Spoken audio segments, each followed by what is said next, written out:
Sebuah kamar kos di Jalan Mekar Buana, Perumahan Dalung Permai, siang tadi digerebek Satuan Narkoba Polresta Denpasar. Dalam penggerebekan tersebut ditemukan ratusan butir pil ekstasi dan sabu-sabu yang disimpan dalam kemasan bungkus kue. Seorang laki-laki yang diduga pemilik barang terlarang itu diamankan aparat kepolisian. Tempat kos yang berada di Gang Dewata ini mendadak ramai dengan kedatangan aparat. Mereka menggerebek kamar nomor 1 yang ditempati oleh ADS asal Banyuwangi bersama keluarganya.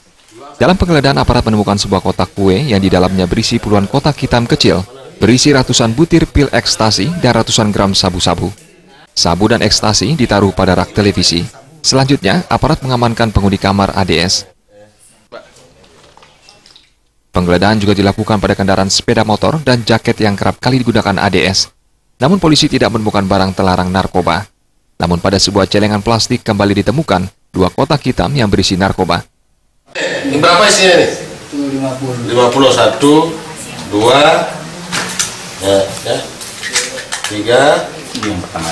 25. Wakapolresta Denpasar AKBP Nyoman Artanang mengapresiasi penggerebekan ini dan langsung mendatangi TKP serta melihat pelaku bersama barang bukti. Kita temukan yang menyimpan sabu dan ekstasi. Ya, jumlahnya kurang lebih untuk sementara 700 butir ekstasi dan sabunya kurang lebih 70 gram. Saat diinterogasi, ADS mengaku mendapatkan narkoba itu dari seorang bosnya yang diambil langsung ke Banyuwangi.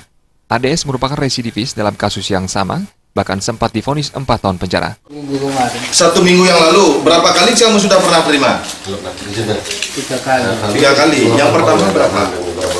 Ya, ini baru 700. Kini polisi menggiring pelaku untuk pengembangan jaringannya.